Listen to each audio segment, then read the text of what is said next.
Hello everyone, Morgan here again, and today we're going to be having a look at RMM integrations inside of HaloPSA. We're going to be integrating with NinjaOne as an example. However, it's worth bearing in mind that the structure and the setup of all of our RMM integrations in Halo follow a very similar format. So there's a lot to be learnt no matter what RMM you're integrating with Halo when looking at the integration in the context of NinjaOne. So the first place that we're going to want to go is to our configuration panel. From within here, we have our integrations section. And these are all of the first-party integrations built by the Halo team. And we can see quite a few here under our alert and asset management section. And these are our RMM integrations that we have. And just like with any other module inside of the HaloPSA platform, to leverage the functionality, the first thing that we're going to want to do is actually enable that module. As you can see, I've already done with Ninja. Now, the first tab that we have here is our Authentication tab. The authentication process with NinjaOne is very straightforward. You have a connect button, you click that, you're redirected over to the NinjaOne login screen, you enter your details and you're redirected back to Halo. Now, the premise for our RMM integrations is to allow for a mapping and an importing of organizations and locations from our RMM into Halo. Likewise for our devices, so bringing our devices from our RMM into Halo, and of course, alert management. So the first thing that we're going to want to do is bring our organizations and locations from our RMM into HaloPSA. And I can do that from our Organizations and Locations tab. Now, when importing records from our RMM into Halo, we will check to see if the names for our organization match the name for our customer, and likewise for our locations and sites. However, you may find that the names don't exactly align. Now, if that is the case, what we can do is we can add into our mappings table here. So for example, the HaloPSA organization inside of NinjaOne might have a space, but in Halo, it doesn't. So that's a good example of two records that are the same, but don't have exactly the same name. At which point, we can establish our mapping in here. And I might actually want my main location or my main office location inside of NinjaOne to map to Halo House inside of HaloPSA. And then we can go ahead and we can do that for our other records. It's worth mentioning that at this point, we are going to want to ensure that we actually import our organizations and locations from NinjaOne into HaloPSA. And I can do that just like I can with our other integrations via our import preview screen. So let's go ahead and start that. And we can see that's plugging away.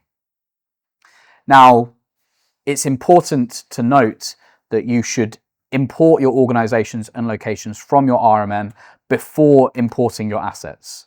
That way, Halo will know the ID to place the asset within. I've seen issues in the past where people have set the mapping table up but have not imported their organizations and locations, and as a consequence, all assets fall into the catch-all site. So please ensure that as you're going through these tabs, you import the entities before you move on to the next tab. So we can see I've imported my organizations and locations now. That's updated my mapping table for me. So I can go over to my devices and software tab. There's a few options in here. The first is a default site, which directly relates to that previous point that I just mentioned. Halo will, of course, place assets within respective sites inside of HaloPSA based on the importing of our organizations and locations. However, if there is a location that has not been imported into Halo, it will be placed in this catch-all site, which here we can just place as unknown. Similarly, when we're importing our devices into Halo, they will be imported as assets. Now, to get some more details around asset management and the configuration of assets inside of Halo, I would advise following the asset management course inside of the HaloPSA Academy.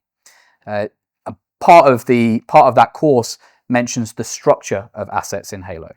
So to briefly recap that, all assets in Halo must have an asset type. The asset type might be a firewall, a switch, a server, a workstation, a Mac, etc. And all of those asset types in Halo must exist under an asset group. And that's what we're looking at here in this dropdown. And why is that relevant to the Ninja integration? Well, Ninja can import assets into HaloPSA with an asset type defined by its node class, or perhaps its device type inside of Ninja. And now that might not correspond to an existing asset type inside of Halo. So Halo's already handled that with the integration, and we can create new asset types on demand whenever there is a new node class that's being imported from Ninja. In order to facilitate that, we need to ensure that we select an asset group in here. Cool. Now below we have this asset matching field. This asset matching field is used to allow Halo to recognize that a newly imported device from Ninja or from our RMM actually corresponds to an existing asset in Halo. Now, a good example of why this might be relevant is Halo has stock management capabilities, and that is tied in with the creation of assets. And it might be that as you follow your stock flow within Halo, you are creating an asset, and then subsequent to that asset being created, you might actually install the Ninja agent, which means that an asset already exists in Halo, doesn't have a Ninja ID because it hasn't come from Ninja, and then the next time the sync is picked up, a new device is being imported from Ninja, but actually that new device corresponds to an existing asset in Halo, and so that's what this field is here for. I tend to advise that you use serial number, as that tends to be a strong delineating attribute that you should be entering into your assets in Halo when you create them manually, and of course will be picked up by the Ninja agent as well. Below we have this field mappings table. So this field mappings table allows us to define what values we want to import when we're bringing our information over from NinjaOne into HaloPSA. The idea here is we're not bringing every single piece of information from Ninja over to Halo. We are only bringing over the bits of information that are relevant for you inside of HaloPSA. And those bits of information are characterized by our field mappings here. Now what we do here is we specify our NinjaOne field and corresponding HaloPSA field and build out our mapping table that way. It's worth noting that if a field is not mapped, so if there is not a NinjaOne field in this table, then the data will not be imported. So for example,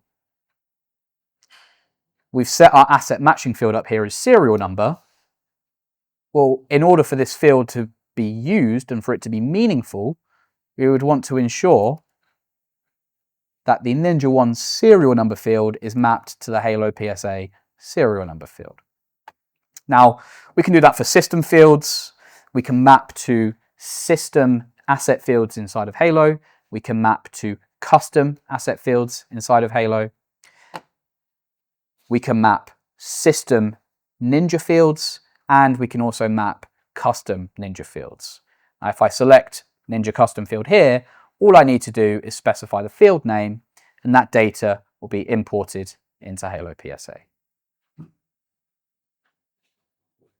Now that's also relevant based on the option that we have below. So when importing our devices from NinjaOne into HaloPSA, we can attempt to match the end user of the device in Halo based on some value inside of Ninja, effectively the last logged in user. Now, that's characterized by two options below.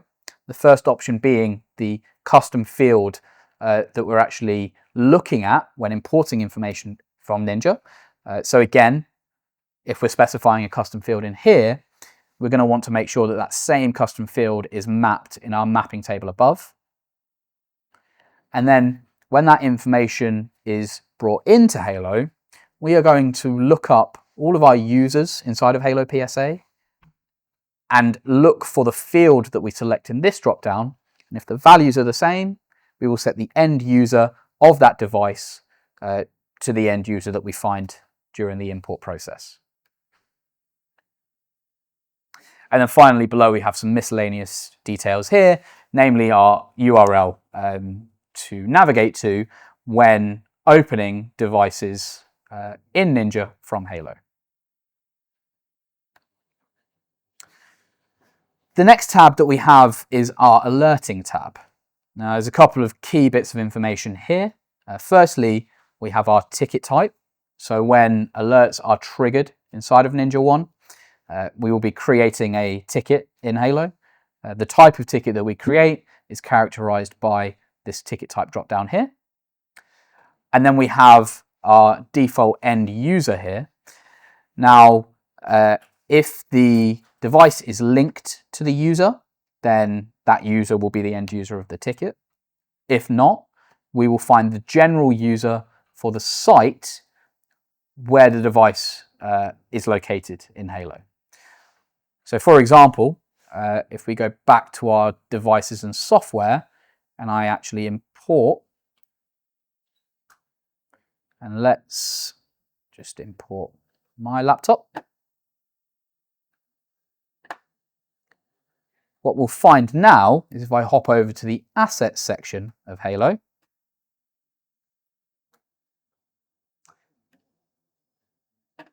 we'll find down here, perhaps, that this asset is indeed the laptop that I've just imported.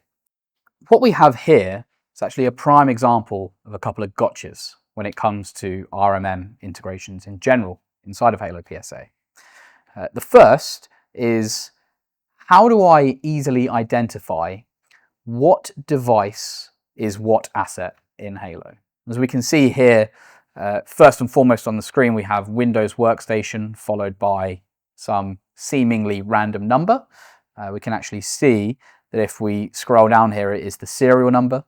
But what I really want to do is I want to be able to easily identify what device this asset in Halo is corresponding to. I tend to say that is characterized by the asset number or asset tag field inside of Halo. It's the asset number that is most readily returned throughout the platform when searching devices, when devices are related to tickets, etc. So I would always advise mapping a human readable friendly name that you have in the RMM to the asset number field inside of Halo. So let's hop back over to the Ninja configuration, go to our devices and software tab, and let's map the NinjaOne name field to the HaloPSA asset number field. And then we'll put this one back to the name field.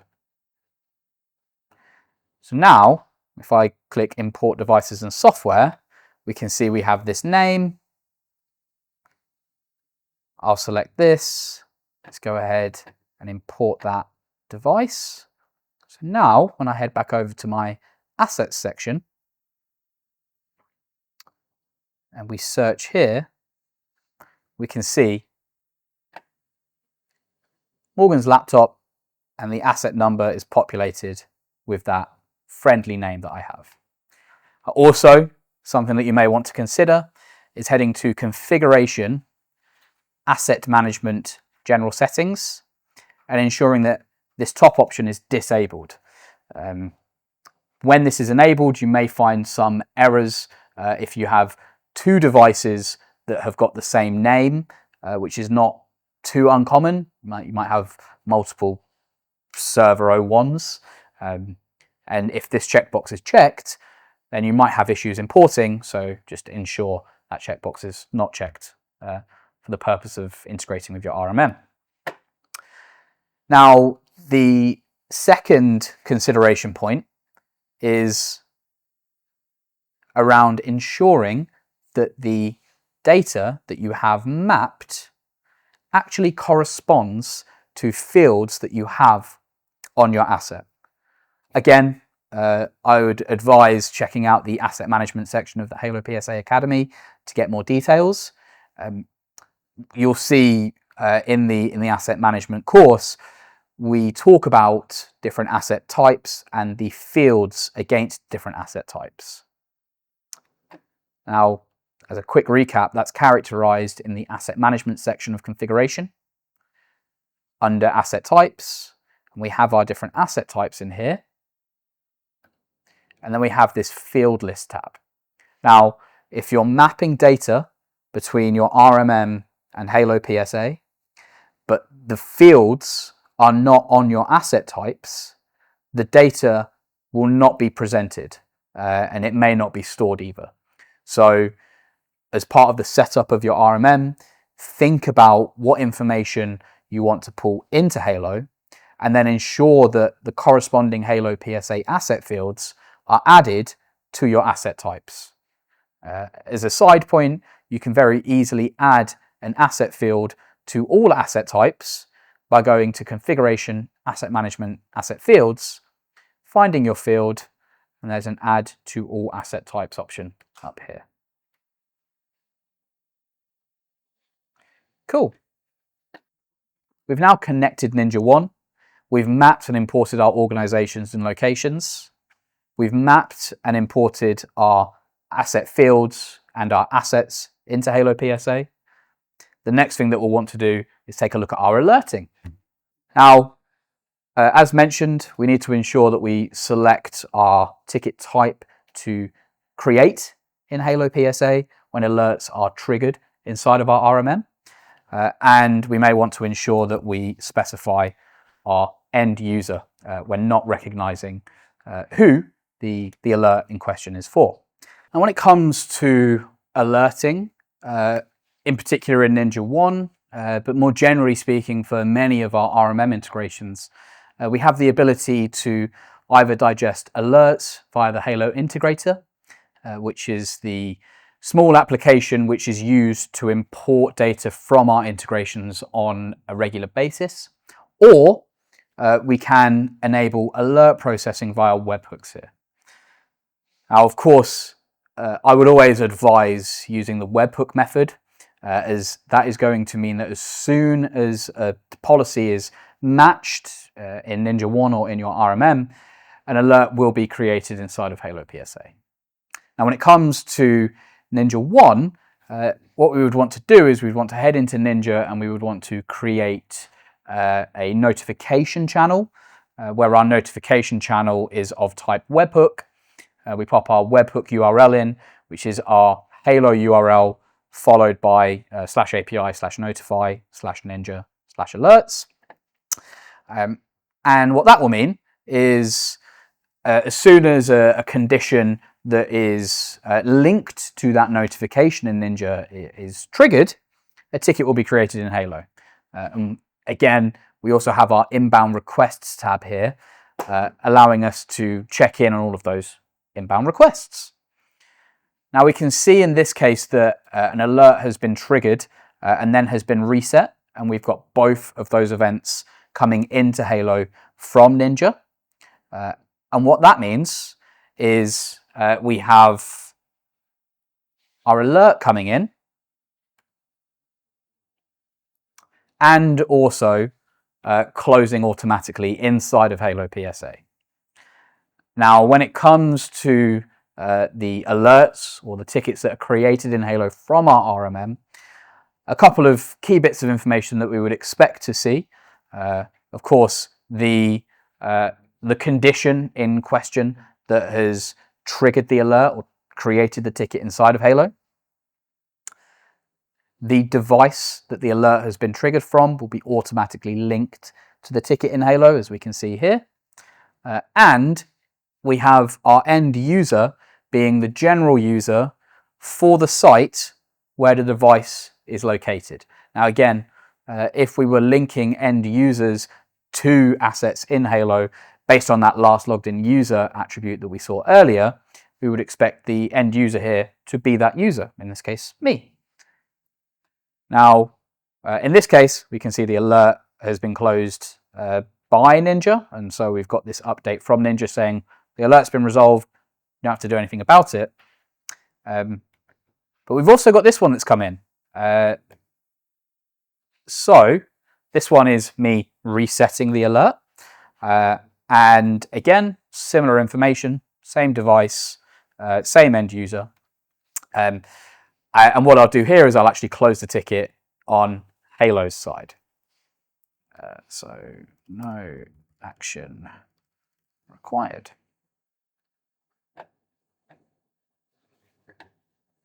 Cool, so that's closed it off in Halo. And what we would expect at that point is for the alert in question to be reset on the Ninja side. That's me. We took a look at integrating RMM platforms into HaloPSA today in the context of the NinjaOne integration. Of course, if you have any follow-up questions, please don't hesitate to reach out to our support team or me directly. Thanks again.